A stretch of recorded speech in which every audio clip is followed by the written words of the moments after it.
Hello! We have come to your next lesson about medical terminology. Make sure your notebook is open to your next available page. Write today's lesson on the right side of your notebook and make sure it's in your table of contents. Let's get started. Your bell work for this lesson. I'd like you to think back to the lessons you learned last week about word parts. Then answer these questions. Which part of the medical term describes time, location, or quantity? Suffixes go at the blank of the medical term. Go ahead and fill in that blank. And what does distal mean? This may be a prediction. If you're not right, that's okay. I just want your best guess before we start the lesson. So go ahead and pause today's video, answer those bell work questions, and meet me back here in just a moment. Our objectives for this lesson. We're going to identify a brief origin history of medical terminology. We're going to describe the location and purpose of each word part. We're going to practice identifying each part of the medical term, and then identify body planes and their location, and we do have some terms to define in this lesson. Let's get started. So first, we just want to talk a little bit about a brief history of medical terminology.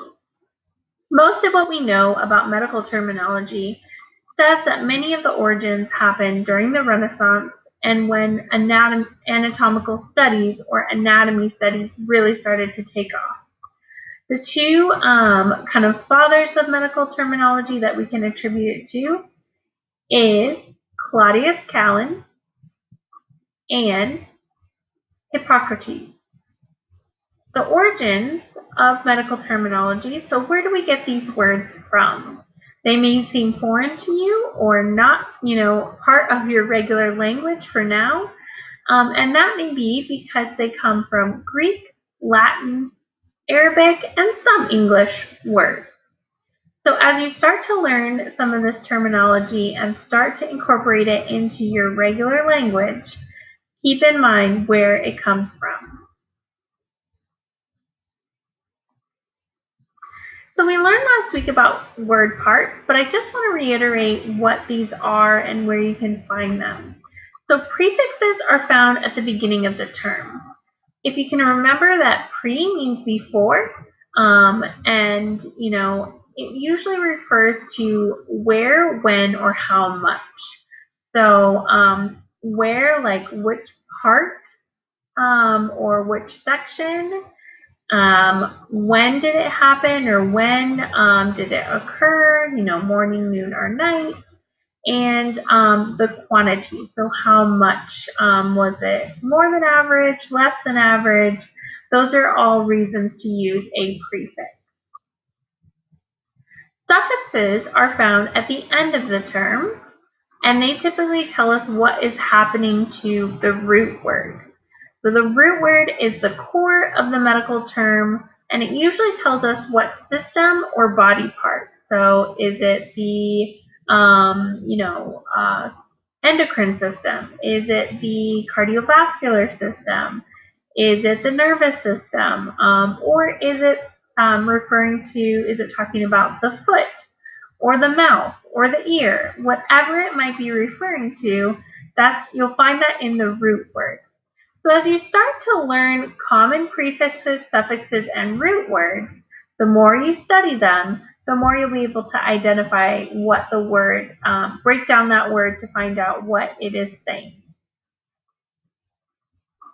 And then you'll also find that, and this comes from its Greek origins, that they typically will use an O or other vowels to link or bridge the word. So to connect the prefix to the root or the suffix to the root, we often need a vowel. So let's practice. Let's look and see an example here. The first, we have the prefix, myo, card, itis. So when we see this medical term, myocarditis, we are talking about myo means muscle.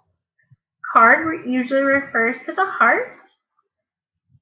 And then itis is usually going to refer to an inflammatory or irritation state. So when we say myocarditis, we're talking about an irritation in the muscle tissue of the heart. So our prefix tells us that it's in the muscle, our root word tells us it's in the heart, and our suffix tells us that it's the state that it's in is that it's irritated. Now let's look at this one. So we've got an up arrow, a part of the body, and a state of being. So let's see what this term is. Hyper, which means above average. Again, that's the prefix, telling us a quantity, quantifying, how much. Thyroid, so our thyroid is located in our throat. That's the root word. And ism, which refers to a disease state. So hyperthyroidism is going to tell us that the disease state of the thyroid is higher than average. Here's another term where we can just break down that those parts. Let's look at this one. Nephrologist. So this root word refers to kidney, and any ologist is a scientist or doctor that studies this system. So if we have a nephrologist, we have a scientist who studies kidneys. So not all medical terms you're going to be able to break down in that same way. A different type of medical term that we're going to learn this year are called eponyms. Eponyms are terms that are derived from the scientist, physician, or person that first discovered or contributed to the findings about that term. So if a person does lots of work to study something or really work to discover that and put effort into it, usually we can applaud or recognize their efforts by naming it after them. So an example of this is Alzheimer's disease. And this gentleman right here, his last name is Alzheimer's, and he's the one who originally started to discover or find Alzheimer's disease. Moving into body planes. So there are 3 body planes. When you think of a body plane, I want you to remember that it is a slice through the body. So when I say a slice, if you think of like cutting an apple in half, right, and using a knife to slice. When we talk about a body plane, we're talking about what direction that slice occurs. So did we cut it in half? Did we cut it diagonally? Did we cut it, a cross section? All of those things are different types of body planes. So our first body plane that we're going to talk about is called transverse. The transverse plane is a horizontal plane that cuts the body in top and bottom half. Our frontal plane cuts the body in front and back half. So if you kind of imagine it cutting lengthways or this way, that creates a front and back half. And then sagittal is going to cut the body into right and left half. So all 3 are slices through the body, and they are going to give us really direction about where we're talking about, specifically when we talk about movement in the body. And so when we're saying a cross section of the body, is it a transverse, a frontal, or sagittal cross section? Go ahead and take a moment on the left side of your notebook in this lesson to create these drawings for yourself for reference. Make sure they are labeled. Okay, more directional terminology that we need to go over. So when we think about about directional terminology. When we give someone instructions or we describe something, especially when we're describing, how to get somewhere, we usually use north, south, east, and west. So in the body, we have these terms as well. Midline is going to refer to a line that runs vertically up and down, straight down the center of your body, straight down the center, and that's called the midline. Whenever we refer to the inside of direction, we're usually going to call that medial. When we talk about the outside of something, now we're not talking about like internal, external, like we're not talking about organs versus the skin. We're talking literally about, the inside surface versus the outside surface. And I'll give you an example of these terms in just a moment. Then when we say proximal, we're talking about close to the midline.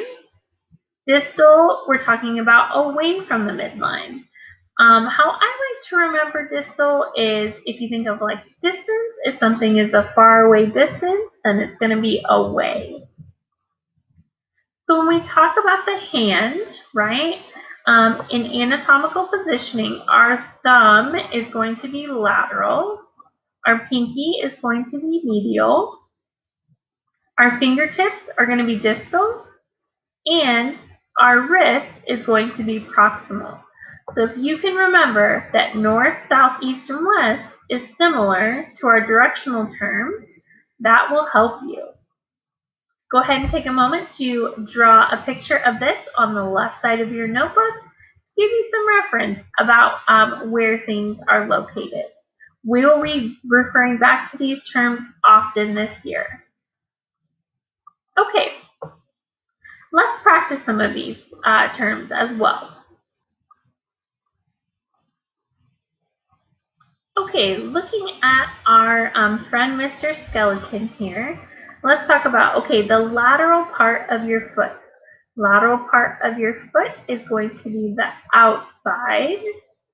You have lateral aspects on both sides of your body. Proximal part of your leg, so the part of your leg that's going to be closest to that midline is right here. Medial part of your knee, or the inside of your knee, is going to be right here. And then distal part of your arm will be right here. So again, we can get really specific about where something's located or the direction that we're talking about with some of these terms that we're learning in this lesson. Okay, we've come to our closure for this lesson. I'd like you to do something fun with your name. So using the letters of your first or last name, you don't have to do both. I want you to find a medical term that starts with the same letter of each part of your name. So I chose to use my name as an example. My last name is McCroy. For M, I chose myocarditis. For C, I chose carcinogen. And my second C, I chose cutaneous. To model for you that if you have a repeating letter, I'd like you to do 2 different medical terms. R, I chose retina. O, osteoarthritis, and then Y, yellow fever. After you've chosen your terms, then please define them on the left side of your notebook. You ready to share what some of the terms that you chose for your name? Have a good day, and I will see you later this week.